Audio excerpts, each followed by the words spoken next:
ಸ್ನೇಹಿತರೆ ನಮಸ್ಕಾರ, ನಾನು ನಿಮ್ಮ ರಾಕೇಶ್ ಆರುಂಡಿ. ಕಾಂಗ್ರೆಸ್ ಸದ್ಯ ಸಂಕಷ್ಟದಲ್ಲಿದೆ ಅನ್ನೋದನ್ನು ಬಾಯಿ ಮಾತಲ್ಲಿ ಮಾತ್ರ ಹೇಳ್ತಾ ಇಲ್ಲ, ಅದನ್ನು ಅಂಕಿ ಅಂಶಗಳೇ ನಿಮಗೆ ಸಾಬೀತುಪಡಿಸ್ತಾ ಇವೆ. ರಾಷ್ಟ್ರ ಮಟ್ಟದಲ್ಲಿ ರಾಹುಲ್ ಗಾಂಧಿಯ ಪ್ರಭಾವ ಕುಂದುತ್ತಾ ಇರೋದು, ಮೋದಿಯ ವರ್ಚಸ್ಸು ಇನ್ನೂ ಕೂಡ ಅದೇ ರೀತಿಯಾಗಿ ಪ್ರಕಾಶಮಾನವಾಗಿರೋದು ಇದಕ್ಕೆ ಸಾಕ್ಷಿ ಆಗ್ತಾ ಇವೆ. ಇನ್ನೂ ಅಚ್ಚರಿಯ ವಿಷಯ ಅಂದರೆ ಇದೀಗ ಅಂತಾರಾಷ್ಟ್ರೀಯ ಯೂತ್ ಕಾಂಗ್ರೆಸ್ನ 10,000ಕ್ಕೂ ಅಧಿಕ ಸದಸ್ಯರು ಕಾಂಗ್ರೆಸ್ನ ತೊರೆದು BJPಯ ಮಡಿಲನ್ನು ಸೇರಿದ್ದಾರೆ. 10,000ಕ್ಕೂ ಅಧಿಕ ಸದಸ್ಯರು ರಾಜೀನಾಮೆಯನ್ನು ನೀಡಿದ್ದಾರೆ. ಇದು ಭಾರತೀಯ ಕಾಂಗ್ರೆಸ್ ಪಾರ್ಟಿಗೆ ವಿಶ್ವ ಮಟ್ಟದಲ್ಲಿ ದೊಡ್ಡ ಪೆಟ್ಟನ್ನು ನೀಡ್ತಾ ಇದೆ. ಸ್ನೇಹಿತರೆ, ಕಾಂಗ್ರೆಸ್ ತೊರೆಯೋದಕ್ಕೆ ಅವರು ಕೊಟ್ಟಿರ್ತಕ್ಕಂಥ ಕಾರಣಗಳು ವಿಶಿಷ್ಟವಾಗಿವೆ. ಜಾಗತಿಕ ಮಟ್ಟದಲ್ಲಿ ಕಾಂಗ್ರೆಸ್ ವಿರುದ್ಧ ಅವರ ನಿಲುವುಗಳು ಎಷ್ಟು ಬದಲಾಗಿವೆ ಅನ್ನೋದನ್ನು ಮತ್ತೆ ಮತ್ತೆ ತೋರಿಸ್ತಾ ಇದೆ. ರಾಹುಲ್ ಗಾಂಧಿ ಮೇಲಿನ ಅಭಿಪ್ರಾಯವೇನು, ಸದ್ಯದ ಕಾಂಗ್ರೆಸ್ ಮುಳುಗುವ ಹಡಗು ಎನ್ನಲಾಗ್ತಾ ಇರೋದು ಯಾಕೆ, ಮುಂದಿನ ಕಾಂಗ್ರೆಸ್ ನಡೆ ಏನು ಅನ್ನೋದನ್ನ ವಿವರವಾಗಿ ನೋಡ್ತಾ ಹೋಗೋಣ. ಸ್ನೇಹಿತರೆ, BJP ರಾಷ್ಟ್ರೀಯ ಮಟ್ಟದಲ್ಲಿ ದೊಡ್ಡ ಯಶಸ್ವಿಯಾಗಿ ದೊಡ್ಡ ಮಟ್ಟದಲ್ಲಿ ಮುನ್ನುಗ್ತಾ ಇದೆ ಅನ್ನೋದಕ್ಕೆ ದಿಲ್ಲಿ ವಿಧಾನಸಭಾ ಚುನಾವಣೆ ಮತ್ತೊಂದು ಎಕ್ಸಾಂಪಲ್ ಅಂದರೆ ತಪ್ಪಾಗೋದಿಲ್ಲ.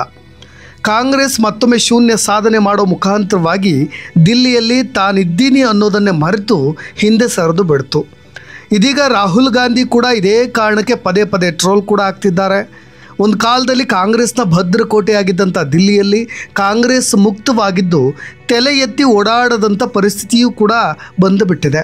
ಇತ್ತೀಚಿನ ಚುನಾವಣಾ ಫಲಿತಾಂಶಗಳು ಕೂಡ ಅದನ್ನು ಸಾರಿ ಹೇಳ್ತಾ ಇರೋದು ಕೂಡ ಅದನ್ನೇ, ನೆಟ್ಟಿಗರು ವೈರಲ್ ಮಾಡ್ತಿರೋದು ಕೂಡ ಅದನ್ನೇ.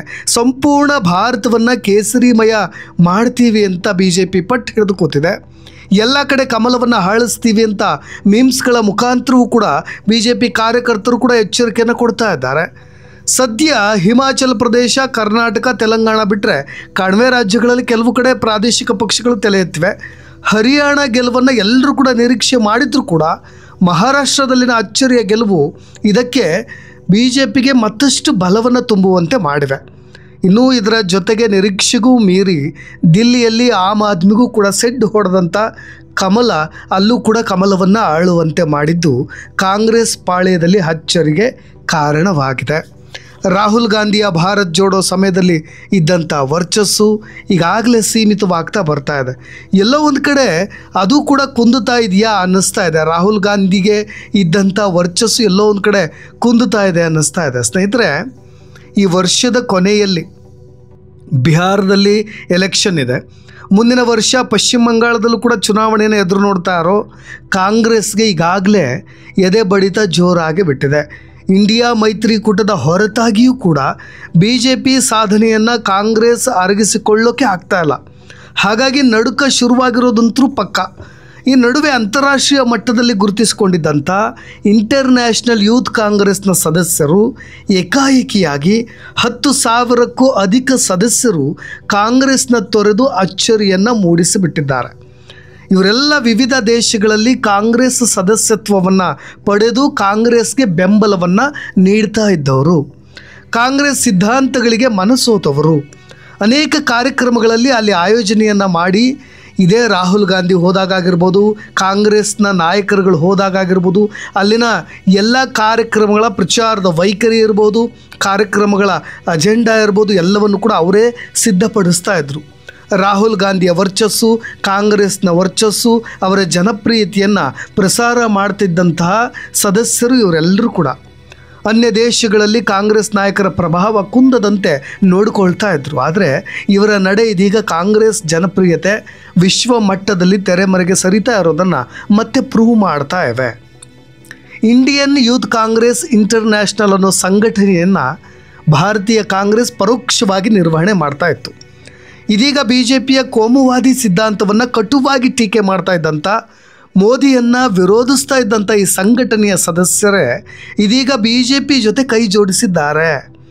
ಸಾವಿರಾರು IYC ಸದಸ್ಯರು ಪಕ್ಷವನ್ನೇ ತೊರೆದು BJPಗೆ ಮಣೆ ಹಾಕಿದ್ದಾರೆ.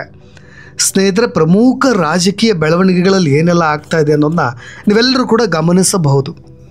ಅಮೇರಿಕಾ, ಕೆನಡಾ, UK ಮತ್ತು ಐರ್ಲೆಂಡ್ನ ಪ್ರಮುಖ ನಾಯಕರು ಸೇರಿದಂತೆ 10 ದೇಶಗಳ ಸಾವಿರಾರು ಭಾರತೀಯ ಯುವ ಕಾಂಗ್ರೆಸ್ನ ಅಂತಾರಾಷ್ಟ್ರೀಯ ಸದಸ್ಯರು ಇವರಾಗಿದ್ದರು. ಇವತ್ತು ಅದೇ ಕಾಂಗ್ರೆಸ್ ಪಕ್ಷಕ್ಕೆ ರಾಜೀನಾಮೆಯನ್ನು ನೀಡಿ ಭಾರತೀಯ ಜನತಾ ಪಕ್ಷದೊಂದಿಗೆ ಹೊಂದಾಣಿಕೆ ಮಾಡ್ಕೊಂಡ್ಬಿಟ್ಟಿದ್ದಾರೆ. ಈ ಮೂಲಕ ಮೋದಿ ಜನಪ್ರಿಯತೆಯನ್ನು ಇತರ ದೇಶಗಳಲ್ಲಿ ಕುಂದಿಸೋಕೆ ಪ್ರಯತ್ನ ಪಡ್ತಾ ಇದ್ದಂಥ ರಾಹುಲ್ ಗಾಂಧಿ ಹಾಗೂ ಕಾಂಗ್ರೆಸ್ ವರಿಷ್ಠರ ನಡೆಗೆ ಇದೊಂದು ದೊಡ್ಡ ಹಿನ್ನಡೆ ಅಂತ ಹೇಳ್ಬೋದು. ಕಾಂಗ್ರೆಸ್ ನಾಯಕರ ನಿರಂತರ ಪ್ರಯತ್ನಗಳಿಗೆ ದೊಡ್ಡ ಪೆಟ್ಟನ್ನು ಕೊಟ್ಟಂತಾಗಿದೆ.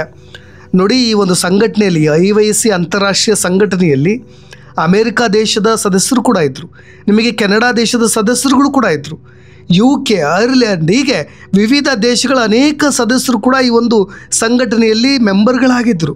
ಅವರೆಲ್ಲರ ಉದ್ದೇಶಗಳು ಅದೇ ಆಗಿತ್ತು. ಆದರೆ ಅವರೆಲ್ಲರೂ ಕೂಡ ಇವತ್ತು ಕಾಂಗ್ರೆಸ್ನ ವಿರೋಧಿಸುವ ಮಟ್ಟಿಗೆ ಬಂದು ನಿಂತಿದ್ದಾರೆ.